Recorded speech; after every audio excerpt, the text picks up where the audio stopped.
हाय trainees, आज की इस वीडियो में मैं आपके साथ sample question paper term 2 class 10th का सोशल साइंस का डिस्कस करने वाली हूँ।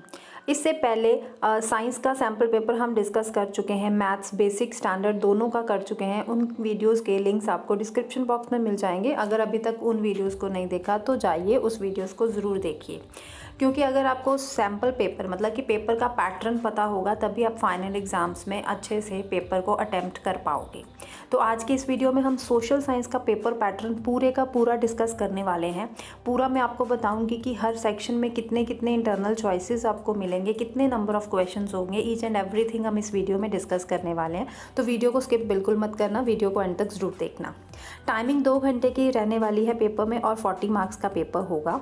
अब टोटल सोशल साइंस का जो पेपर आपको आएगा मार्च अप्रैल में, जो आपके फाइनल एग्जाम्स होंगे, 5 सेक्शंस में पेपर को डिवाइड किया गया होगा। Section A, B, C, D and E में सभी के सभी क्वेश्चंस अटेम्प्ट करने बहुत ज़्यादा ज़रूरी है, कंपलसरी है, आपको सारे क्वेश्चंस अटेम्प्ट करने हैं। और हर सेक्शन में कहीं ना कहीं किसी ना किसी क्वेश्चन में इंटरनल चॉइस दी गई होगी, हर क्वेश्चन में इंटरनल चॉइस नहीं होगी।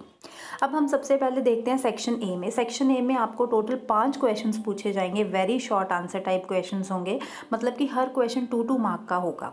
5 क्वेश्चंस 2 मार्क्स के, मतलब कि सेक्शन ए 10 मार्क्स का हो गया। और हर एक आंसर जो है वो आपको 40 वर्ड्स का लिखना है। 40 वर्ड से ज़्यादा आंसर आपको नहीं, लंबा चौड़ा इतना लंबा नहीं लिखना, क्योंकि सिर्फ उसके 2 मार्क्स ही होंगे हर आंसर के। उसके बाद आगे अगर चले सेक्शन बी पे, तो सेक्शन बी में 3 क्वेश्चंस आएंगे। क्वेश्चन नंबर होगा वो 6, 7 और 8। ये होंगे short answer type questions, 3 marks के हर एक क्वेश्चन होंगे, मतलब कि 3 क्वेश्चन सेक्शन बी में पूछे जाएंगे। तो 3 क्वेश्चंस 3 मार्क्स के 9 मार्क्स टोटल ये हो गए। 10 मार्क्स सेक्शन ए में थे, 9 मार्क्स ये, तो टोटल सेक्शन ए और बी को मिला के 19 मार्क्स बन गए। अब सेक्शन बी में जो 3 मार्क्स का आंसर होगा वो आपको 80 वर्ड्स का लिखना है। सब कुछ यहाँ पे मेंशन है, आप देख सकते हैं। उसके बाद सेक्शन सी में चलें तो 2 सेक्शन सी में क्वेश्चंस पूछे जाएंगे, 9 और 10 क्वेश्चन, और ये दोनों क्वेश्चंस होंगे 5 मार्क्स के। मतलब सेक्शन सी होगा आपका 10 मार्क्स का, सेक्शन ए और बी हो गया 19 मार्क्स, 10 मार्क्स ये ले लो, तो टोटल बन गए ये 29 मार्क्स। और ये जो 5 मार्क्स का आंसर होगा ये आपको 120 वर्ड्स का लिखना है। मतलब क्वेश्चन नंबर 9 होगा, जो क्वेश्चन नंबर 10 वो 5 मार्क्स के होंगे, वो 120 वर्ड्स के लिखने हैं आंसर्स। उसके बाद सेक्शन डी में चले तो सेक्शन डी में 2 क्वेश्चन आएंगे, क्वेश्चन नंबर 11 और 12, वो होंगे केस बेस्ड क्वेश्चन। अब केस बेस्ड क्वेश्चन में आगे कितने क्वेश्चन पूछे जाएंगे वो पूरा हम सैम्पल पेपर देखेंगे तो वहाँ से पता चलेगा। अब चलते हैं हम सेक्शन ई पे। सेक्शन ई में क्वेश्चन नंबर जो 13 है वो मैप बेस्ड है। अब मैप बेस्ड में 3 नंबर का मैप आएगा, आपको सिर्फ 3 नंबर का ही होगा। अब 3 नंबर में आपको 2 पार्ट्स में मैप वर्क आएगा, मतलब 2 क्वेश्चंस आएंगे। 1 मार्क का होगा हिस्ट्री का और 2 मार्क्स का आएगा ज्योग्राफी का। ठीक है, मतलब कि ये क्वेश्चन नंबर 13 को 2 पार्ट्स में डिवाइड किया गया होगा। जो पार्ट ए होगा 13.1 होगा वो हिस्ट्री में से होगा, उसका 1 नंबर का क्वेश्चन आएगा। और 13.2 में ज्योग्राफी के 2 मार्क्स के क्वेश्चन आएंगे जो आपको मैप पे लोकेट करने हैं। तो ओवरऑल चॉइस आपको क्वेश्चन पेपर में नहीं होगी, इंटरनल चॉइसेस दी गई होगी। और जो केस बेस्ड क्वेश्चन हैं वो 4 मार्क्स के होंगे, तभी आपके टोटल 40 मार्क्स बनते हैं। क्योंकि हम ऊपर ए में 10 मार्क्स हो गए, बी में 9 मार्क्स, तो टोटल हो गए 19, सी में 10 मार्क्स हो गए 29, फिर केस बेस्ड क्वेश्चंस आ गए 8 मार्क्स के, उसके बाद ये हो गए हमारे 3 मार्क्स, तो ये टोटल हमारे 40 मार्क्स इस तरह से बन गए। ठीक है, अब हम पूरा पेपर पैटर्न मैंने आपको अच्छे से बता दिया, पूरा एक्सप्लेन कर दिया है। अब हम आगे नीचे क्वेश्चंस देखेंगे और देखेंगे कितने कितने क्वेश्चंस पे इंटरनल चॉइस आई है, और आगे केस बेस्ड क्वेश्चंस को भी हम अच्छे से देखेंगे। आगे सबसे पहले बढ़े तो सेक्शन ए पे चलते हैं। सेक्शन ए आपके 2 मार्क्स के हैं, 5 क्वेश्चंस होंगे, क्वेश्चन नंबर 1, 2, 3, 4 एंड 5। ये सारे 2 मार्क्स के हैं। ठीक है, और इसमें कोई भी इंटरनल चॉइस नहीं है। आप देख सकते हैं सेक्शन ए में कहीं पर भी कोई भी इंटरनल चॉइस नहीं दी गई, मतलब ये 5 के 5 क्वेश्चन आपको अटैम्प्ट करने ही करने हैं, कोई चॉइस नहीं है। सेक्शन बी में जाएँ तो ये 3 मार्क्स के 3 क्वेश्चन पूछे जाएंगे, क्वेश्चन नंबर 6, 7 और 8। इनमें तीनों में से एक क्वेश्चन में आपको इंटरनल चॉइस आएगी।